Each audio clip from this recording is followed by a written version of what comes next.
बौद्धरे भुशुड़ी पड़ा विराट बड़ rail tunnel काम चली बेले उपरु तलकू दबिगला भितरे काम करुथिले अनेक श्रमिक चली काम आउ हठात भुशुड़ी पड़ा रेल टनेल माटी रे तैयारी होईगला विराट खाल अचानक माटी तलकू दबिगला टनेल भितरे सब जोर जोर चित्कार करने को लगिले पहाड़ कटा होई चलीथिला रेल टनेल।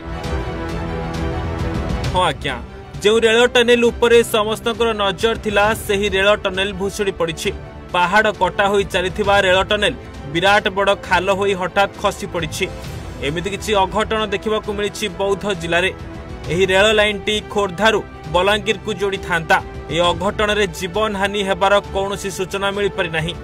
टिके ही दृश्य को देखंतु माटी रे केमिति तैयारी होईछि विराट खाल भीतर को अचानक दबी जाइछि कोटी कोटी टंका व्यय निर्माण हेउथिबा रेल टनेल पूरा क्षतिग्रस्त होईछि।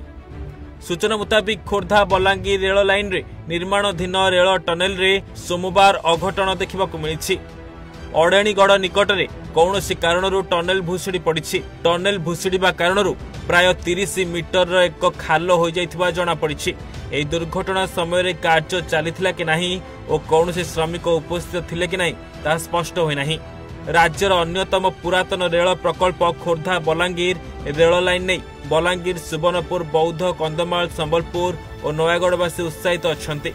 वर्तमान समय खोर्धारू नयागढ़ पर्यंत ए रूट रे ट्रेन चलाचल करुछि सेपरी सोनपुर बलांगीर मध्य ट्रेन चलाचल करुछि किंतु सोनपुर ठारू नयागढ़ पर्यंत निर्माण काम जारी रही यार निर्माण काम आगामी 2 वर्ष मध्य शेष होइछिबो बोली आशा करा जाउछि।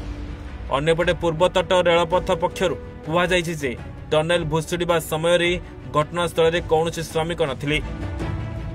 बौद्धरू रत्नाकर रिपोर्ट ओडिशा भास्कर।